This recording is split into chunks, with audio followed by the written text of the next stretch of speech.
Amis cinophiles, bonjour. Alors aujourd'hui, c'est le giveaway tous les 18, enfin environ 18 de chaque mois, je fais un giveaway. Et aujourd'hui, je vous ai trouvé quelque chose d'extraordinaire. Donc ça va être un cadeau qui va être offert par Emeric, que je vais vous présenter tout de suite, qui a un site de déco asiatique, mais pas n'importe quel site de déco asiatique, parce qu'il a un concept bien à lui et qui fait vraiment la différence. Moi, j'aime bien vous présenter des choses qui sont différentes et qui sont de qualité. Et donc je vais vous montrer un petit peu, enfin il va vous expliquer tout ça. Vous allez voir, donc regardez un petit peu pour découvrir l'histoire d'Emeric en Chine, voir un petit peu ce qu'il vous propose de gagner. Regardez la vidéo jusqu'à la fin, vous aurez tout ce que vous voulez savoir. Bonjour Emeric, alors est-ce que tu pourrais donc te présenter rapidement? Bien sûr, tout d'abord bonjour et bonsoir à tous. Comme vous savez sur Internet, le temps est intemporel, il n'y a pas de temps, la notion du temps n'existe pas. Donc, écoutez, je m'appelle Emeric, je suis français, j'ai 29 ans et puis je vis donc sur Hong Kong depuis 5 ans maintenant, mais ça fait plus de 10 ans que je fais des allers-retours entre la France et l'Asie. De par le fait que j'ai de la famille ici en Asie. J'ai mon frère qui vit en Chine, qui est coach de football. D'ailleurs, son école s'appelle City Foot School, dans la Kunming, dans la province de Yunnan. Donc big up à mon frère. Et puis moi, donc je vis sur Hong Kong depuis 5 ans, comme je vous le disais, et donc je suis spécialisé dans tout ce qui est e-commerce et marketing. Voilà, donc en fait, si vous voulez, après mes études, j'ai décidé de m'installer en Chine. Pour moi, c'était naturel. Pourquoi? Parce que j'ai toujours été attiré par la Chine et sa culture, son artisanat, sa gastronomie. C'est toujours quelque chose qui m'a passionné. En fait, c'est tout simplement un ami de mon père qui m'a passé le virus, qui est un grand voyageur et cynophile et qui partait quasiment tous les ans en Chine, dans différentes régions, en fait. Visiter différents coins de la Chine, etc. Donc à l'époque, il y a presque 20 ans, même plus de 20 ans, c'était se rendre en Chine. À cette époque-là, on était considéré comme un aventurier, quoi. Donc et cette personne savait que j'étais un petit peu féru de Chine et puis de produits artisanaux déjà à l'époque, d'art, les musées, les sculptures, les statues, les peintures, c'était mon truc. Et donc à chaque voyage, il me ramenait une petite bricole de Chine, donc que ce soit une dague chinoise, un coup c'était une statuette de Bouddha, un porte-encens, des encens, un kit de calligraphie, enfin voilà, plein de différentes choses. Et c'est ce qui m'a transmis le virus. Donc voilà ça. Et puis les films de kung-fu, un truc pas très original, mais tous ces films de Jet Li comme la secte du Lotus Blanc ou Il était une fois en Chine, qui sont des vieux films. D'ailleurs, quand je regarde maintenant, me font bien marrer. Mais voilà quoi, toutes ces choses-là en fait ont fait que je me suis fait un idéal de la Chine et j'ai toujours été attiré par ce pays et cette région et me suis dit qu'un jour je finirai là-bas et je vivrai en Chine, quoi. Et alors, Donc voilà pour la petite histoire. tu as Hong Kong, par contre, c'est différent de la Chine continentale. La Chine continentale, tu l'as visité aussi?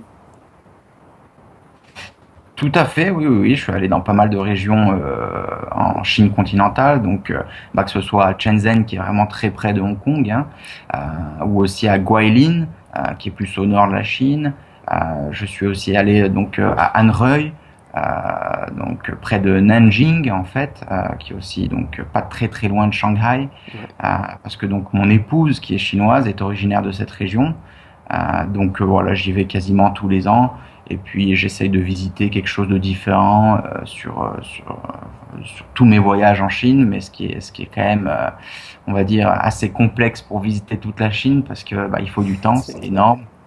Donc voilà, mais d'année en année, petit à petit, l'oiseau fait son nid, et puis j'essaye de découvrir et d'explorer de plus en plus la Chine. Ok. Voilà. Alors tu me dis que tu t'étais fait un idéal de la Chine avant d'arriver. Qu'est-ce que Mhm. t'en as pensé une fois sur place par rapport à l'idéal que t'avais? Il y a les deux côtés en fait. Il y a le côté très, on va dire, western de la Chine, parce que comme vous le savez maintenant, la Chine s'est ouverte depuis plus de, on va dire, une petite quarantaine d'années, avec tout un petit peu les courants économiques et puis les courants de pensée qu'on connaît, qui viennent d'Europe et des États-Unis notamment. Donc il y a ce côté-là, grande ville, très busy, les gens sont quelque part très individualiste. C'est tout tourne autour du luxe et de ce genre d'environnement. Et puis d'un autre côté, on retrouve aussi des aspects très traditionnels et très typiques de la Chine, justement, qui est cet idéal que je pense la plupart des personnes en Europe ont. C'est-à-dire de voir voilà les personnes avec les ombrelles chinoises ou comment dire les éventails, se balader en vélo dans les petites rues de Shanghai ou de Pékin. Voilà, c'est comme ça qu'en tant qu'Européen, du moins moi, étant petit, je me projetais l'image de la Chine. Après, bon, bien sûr, comme je disais, il y a deux facettes. Il y a la facette maintenant très développée, et on va dire l'aspect économique et financier de la Chine, où voilà, des grandes villes comme Beijing et Pékin, ou Hong Kong par exemple, qui ont tendance à perdre justement cet aspect culturel et traditionnel. Et puis d'autre côté, on peut se retrouver parfois dans des régions où les gens sont encore à travailler dans les champs avec voilà du bétail pour faire tout ce qui est travail manuel, Avec des buffles. utiliser des faux, utiliser vraiment des moyens qui sont anciens, où vraiment on se dit voilà, là c'est pour moi la Chine traditionnelle, la culture chinoise, etc. C'est comme ça qu'on s'imagine la Chine, quoi. C'est clair. Donc C'est vrai donc qu'on voilà. voit, et on voit les deux côtés, et moi je vois ça ici. Là par exemple, je suis au centre-ville de Guiyang, à la fenêtre, j'ai le nouveau quartier avec les gratte-ciel et tout ça. Et il y a quelques Mhm. semaines, on était allé dans le Yunnan, justement à la campagne, où là, voilà, il y avait des toilettes en plein milieu des champs, et puis des buffles, et puis des outils très archaïques, ouais, effectivement. Il y a les deux côtés. Mais par contre, c'est vrai que sur Hong Kong, ça se perd beaucoup. Par contre, Hong Kong, moi j'y suis allé plusieurs fois, et c'est vrai Ça que... se perd beaucoup. Ouais. Ça se perd beaucoup, c'est vrai.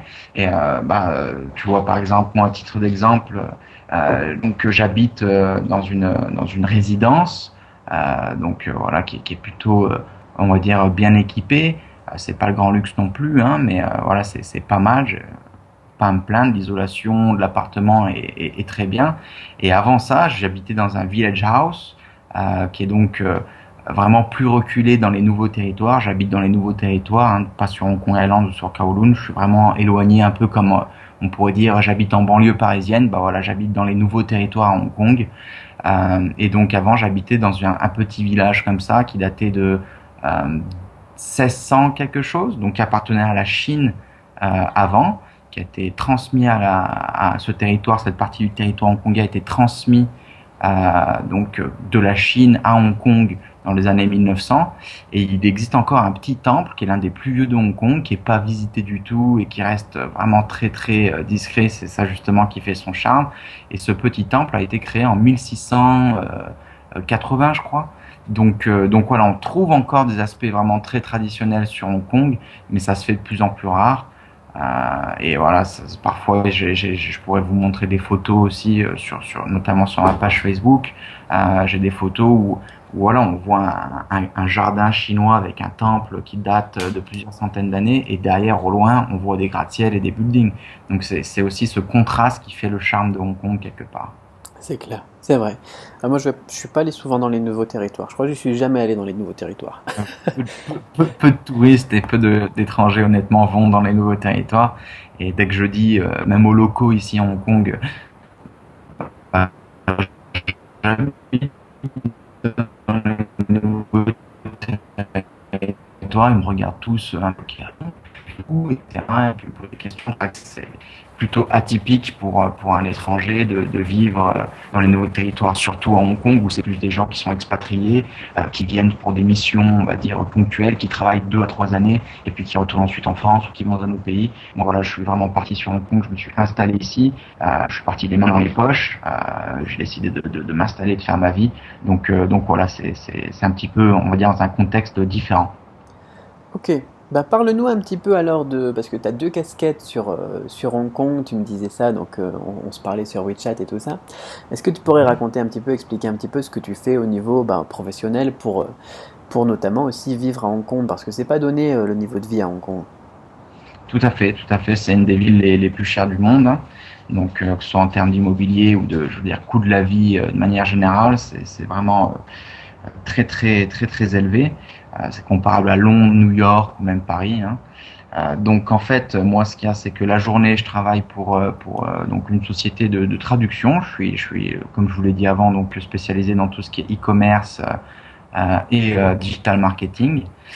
Donc je travaille pour une société voilà de traduction et puis de création de contenu en fait, surtout contenu digital, que ce soit vidéo, audio ou aussi site internet. Et puis la nuit, on va dire, voilà, comme un justicier masqué, je travaille pour une société que j'ai créée avec ma femme qui s'appelle artisandasie.com. Et donc notre vocation sur ce site, c'est de développer l'artisanat chinois et asiatique et d'essayer de le faire connaître et de le répandre sur l'Europe et les pays occidentaux. Donc voilà, j'ai commencé ce site récemment et c'est l'histoire, on va dire, de toute une vie. C'est les choses se rejoignent, on va dire, ma passion et mes hobbies qui sont tout ce qui est artisanat. Ok, alors ce qui est bien important sur le point sur lequel il est vraiment important d'insister, je pense, c'est la grosse différence que tu as par rapport à tous les autres sites entre guillemets, déco asiatique. Qu'est-ce Mhm, que artisan d'Asie, déjà ça sonne pas mal, qu'est-ce que mhm. ça apporte de plus que les autres sites de déco asiatique? Bah écoutez, nous en fait, ce qu'on a vocation de faire, c'est justement d'apporter aux clients européens et occidentaux, à ces personnes-là qui n'ont pas forcément accès à des produits artisanaux chinois authentiques, cette authenticité et le fait que ces produits artisanaux, normalement, un produit artisanal, c'est censé être unique. Donc peu importe, voilà, par exemple, là je porte un bracelet qui s'appelle un mala, qui sont des bracelets composés de 108 perles, beaucoup utilisés dans le bouddhisme, le taoïsme ou le confucianisme, même l'hindouisme actuellement. En fait, tous ces bracelets, même si j'ai donc bien sûr plusieurs modèles du même bracelet, sont faits main et sont artisanaux, sont uniques. Donc vous pouvez prendre par exemple deux statues ou deux bracelets ou deux boîtes de déco. Elles auront toutes leurs propres touches, leurs propres différences. Elles auront aussi leurs petits défauts parce que forcément c'est de l'artisanat. Donc voilà, parfois il y a un petit peu de peinture qui a débordé ou des choses comme ça, ou une perle qui est pas tout à fait ronde parce que c'est pas fabriqué, ça sort pas d'une chaîne de production, c'est pas fait à l'usine. Donc voilà, c'est justement ces produits authentiques qu'on peut trouver aux quatre coins de l'Asie que je souhaite mettre à destination, on va dire, comment dire, faire le pont entre la Chine et l'Europe sur ce genre de produits artisanaux et ces produits d'art, on va dire, authentiques et uniques. Donc ça c'est Donc vraiment voilà. important, ouais, parce que artisan d'Asie, c'est pas juste un nom marketing, c'est vraiment quelque chose que tu proposes, donc les produits que tu proposes sont réalisés par des artisans et sont Voilà, uniques. c'est le concept. Donc, on essaie de travailler avec ces artisans aussi sur une démarche de commerce équitable, qui est quand même, on va dire, pas encore très très répandue en Chine. Donc, on travaille avec un réseau de partenaires qu'on connaît bien maintenant, donc qui sont localisés à différents endroits de la Chine. Et donc, voilà, on a des statues sur Shenzhen et puis à Anreuil. On a des peintres aussi à Anreuil. Je n'ai pas encore peinture sur mon site, mais ça va bientôt arriver. On a aussi une personne qui fait en fait son grand-père, son arrière-grand-père et maintenant son fils. Euh, qui l'a formé. Donc, cette personne, elle fait tout ce qui est des petites en fait figurines, des boîtes en bronze, notamment pour tout ce qui passe comme ça. Et donc on met l'encens dans la gueule du crabe et puis il tient un peu comme on tient une cigarette. Et voilà, c'est des produits, enfin même moi qui viens de Chine depuis 5 ans, enfin à Hong Kong, parce que c'est vrai qu'à Hong Kong c'est pas tout à fait la Chine, comme tu me l'as fait remarquer Cédric, mais voilà, j'ai pas mal baroudé, on va dire, en Chine et en Asie, et c'est des produits que moi-même j'avais jamais vus. Donc voilà, en fait, que j'essaie d'apporter avec mon épouse, donc c'est ces produits-là qui sont authentiques, c'est cette authenticité, ces produits qui sont faits main par des petits artisans. C'est pas toujours facile à trouver, aussi à communiquer avec eux, malgré que ma femme soit chinoise. Moi, je me mets petit à petit au mandarin, mais c'est pas toujours facile de communiquer avec eux parce que certains ne parlent même pas mandarin. Ils parlent leur propre dialecte. Internet, ils connaissent pas. Heureusement, il y a WeChat qui est universel. Mais voilà, quand on dit parfois aux fournisseurs, bah voilà, je veux mettre en place un partenariat avec toi, voilà ce qu'on fait, voilà comment on veut travailler. Il comprend pas.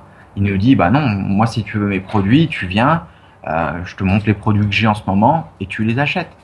Donc, euh, donc voilà, il n'y a pas ce concept de, bah voilà, là dans un mois je vais avoir besoin de tel produit, je vais te passer une commande de temps. Non, c'est juste, bah voilà ce que j'ai en ce moment, ça te plaît, ça te plaît pas, bon bah tant pis, ou sinon voilà, t'achètes. Comme des vrais Donc artisans. voilà, c'est aussi un petit peu un article que j'avais écrit là-dessus sur l'état des lieux de l'artisanat en Chine et pourquoi l'artisanat est si difficile d'accès en Chine. C'est aussi en partie à cause de ça. C'est parce que le marché de l'artisanat sur la Chine est complètement atomisé, que chaque différente province de Chine et différents cantons ont leur propre, on va dire, organisme qui gère l'artisanat. Ils favorisent certains artisans mais pas d'autres, certaines minorités, etc. Donc voilà, moi j'essaye un petit peu d'uniformiser la chose et d'apporter ça sur le palier de nos amis européens et occidentaux parce que donc d'ici peu de temps, je veux aussi traduire le site en anglais et après par la suite en espagnol, en allemand, etc. Pour voilà, parce que je pense que la Chine aussi est, comment dire, on va dire, assez péjorativement et négativement décrite dans les médias occidentaux et européens. Je trouve que voilà, c'est quelque chose on nous rabâche sans arrêt les mêmes histoires négatives sur la Chine. Voilà, là en ce moment il y a le festival de Yulin où les gens là mangent du chien. On va nous parler que de ça, on va nous parler de la pollution, on va nous parler du fait que bah voilà, Xi Jinping, le président chinois, il va dans les pays, négocie, enfin dans les pays européens, il négocie des contrats qui sont pour la Chine, qui sont à l'encontre des intérêts occidentaux, européens, etc. Mais bon, donc je trouve que, enfin voilà, dans la vie, il y a le yin et il y a le yang. Jamais, rien n'est tout blanc, rien n'est tout noir. Il y a un juste milieu. Et je trouve que c'est dommage que dans ces médias européens, on communique pas plus sur l'aspect positif de la Chine et de l'Asie.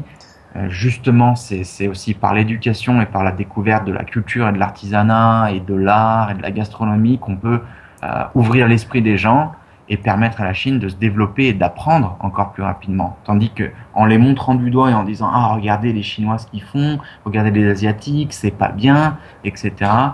Bah ils vont avoir tendance à se renfermer sur eux-mêmes. Donc voilà, ça c'est quelque chose que je trouve qui est vraiment très dommage et c'est aussi un des facteurs qui nous a motivés avec mon épouse à se lancer sur le business de l'artisanat, à dire voilà le made in China, c'est pas que du sorti d'usine. Parfois sur des commentaires sur Facebook, on me dit ah tes produits ils sont fabriqués par des enfants sous-payés ou par des gens sous-payés. Je veux dire, arrêtez quoi. C'est vraiment un Les clichés. stéréotype de la Chine, euh, qui est enfin, l'un des plus gros stéréotypes de la Chine. Les usines chinoises, certaines sont mieux équipées que les usines françaises. Les gens ont aussi des droits.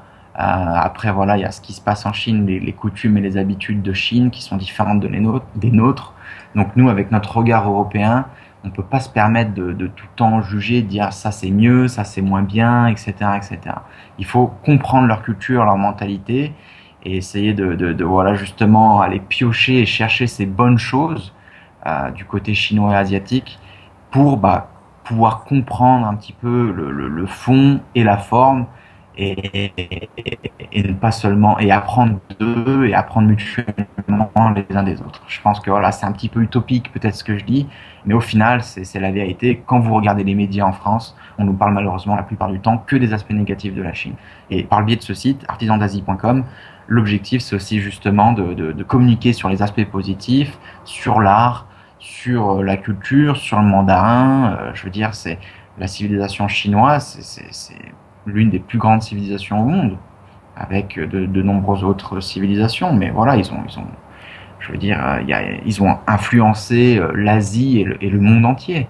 Hein, on prend l'exemple des pâtes, ça vient des nouilles à la base, des glaces italiennes, ça a été aussi exporté, enfin importé par les Italiens de Chine, le compas, la boussole, enfin voilà, toutes ces choses-là. Donc, je veux dire, voilà, la Chine a une histoire très profonde.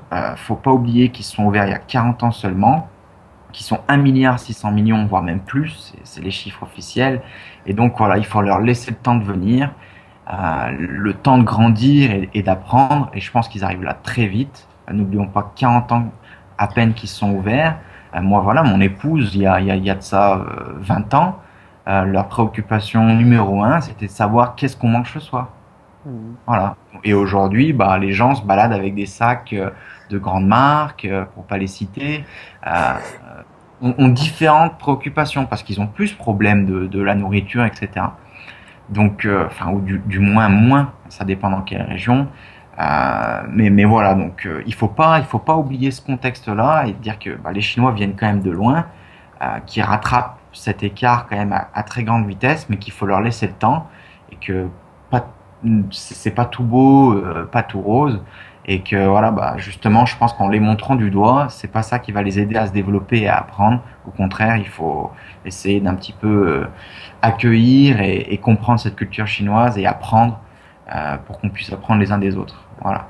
Donc c'était un petit Super. peu le petit discours et coup de gueule sur le fait voilà de la Chine, on les critique beaucoup, etc. Je pense que tu seras d'accord avec moi, Cédric. Il y a beaucoup de choses et de gens merveilleux en Chine et dans la vie, c'est jamais tout noir ou tout blanc. Ouais, bah, de toute façon, les gens qui me suivent sur cette chaîne, ils savent aussi mon point de vue Bien sûr. sur les clichés, sur les médias et tout ça. C'est vrai que, bon, je vais pas répéter et paraphraser tout ce que tu as dit. On va passer au point suivant et qui intéresse aussi pas mal les personnes donc, qui regardent cette vidéo. C'est, eh bien, le giveaway du mois. Qu'est-ce que tu Mhm. proposes donc de gagner aux personnes qui nous suivent ici sur YouTube et sur Facebook? Bien sûr, bah, écoutez, je propose un de ces bracelets, Mala, hein, qui plaît beaucoup donc à ma clientèle et aussi à mes amis. À chaque fois que mes amis le voient, me demandent toujours ah, qu'est-ce que c'est, ça vient d'où? Parce que c'est vrai que c'est très très populaire en Chine et en Asie, beaucoup de gens en ont, mais pas beaucoup de personnes savent ce qu'est la signification du Mala ou quels sont les symboles derrière le Mala. Donc le Mala, M-A-L-A, c'est le nom de ce genre de bracelet chinois qui peuvent se porter en bracelet multitour ou même en collier. Voilà. Je peux porter en collier aussi, ça marche très bien. Hein, mon chien qui veut monter, qui veut le porter aussi en collier, il en a un aussi, hein, vous voyez. donc, euh, donc voilà, et en fait le mala à l'origine, c'était utilisé donc dans le cadre de la religion et c'était quelque chose donc durant les prières qui sont appelées les mantras, les gens l'utilisaient en fait, les fidèles, pour bah, compter le nombre de fois qu'ils répétaient le nom d'un Bouddha ou les mantras. Donc, à savoir que par exemple dans certains cultes bouddhisme, il faut répéter plus de 1000 fois le nom d'un Bouddha. Donc vous allez comprendre que en fait avec un bracelet comme ça, bah, ça aide à compter et ça facilite la tâche. Donc voilà, le mala à l'origine, c'est ça, c'est un peu comme un chapelet pour les chrétiens ou les catholiques, et c'est quelque chose qui permet, voilà, c'est un peu comme un repère, comme une bouée.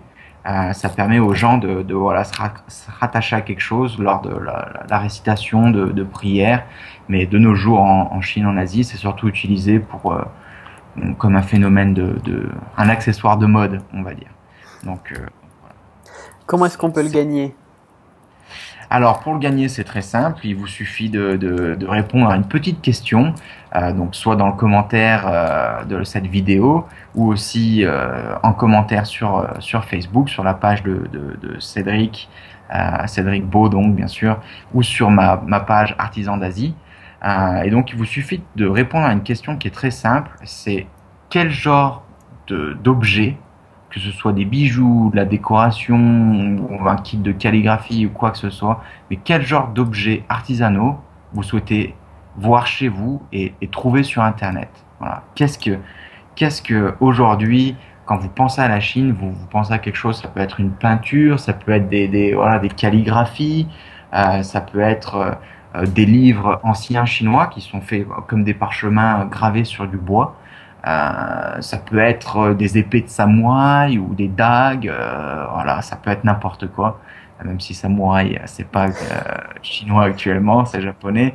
Mais voilà, ça peut être des épées chinoises ou n'importe quoi. Donc voilà, répondez à cette question et savoir qu'est-ce que vous aimeriez trouver sur ce genre de site artisanaux justement. Ok, donc quel genre de produit artisanal on rêverait de voir sur Internet et éventuellement qu'on ne trouve pas. Enfin, déjà actuellement, on remarque des vrais produits artisanaux, on n'en trouve pas vraiment beaucoup. Ok, Non. donc répondez dans les commentaires sur YouTube, sur Facebook. Donc je mettrai les liens des statuts dans la description de la vidéo et sur Facebook aussi pour être certain de répondre en commentaire au bon endroit. Et donc moi personnellement, je tirerai au sort un gagnant et je transmettrai ça donc à Emric. Ok, C'est tout bon? super. Bon bah C'est tout c'est bon. Bah parfait. écoute, merci Cédric de m'avoir accueilli sur ta chaîne. C'est un vrai plaisir et merci à tous de nous avoir suivis, de nous avoir regardés. C'est tout le plaisir est pour nous et ça fait chaud au cœur. Donc voilà, un grand merci. Allez, bye bye.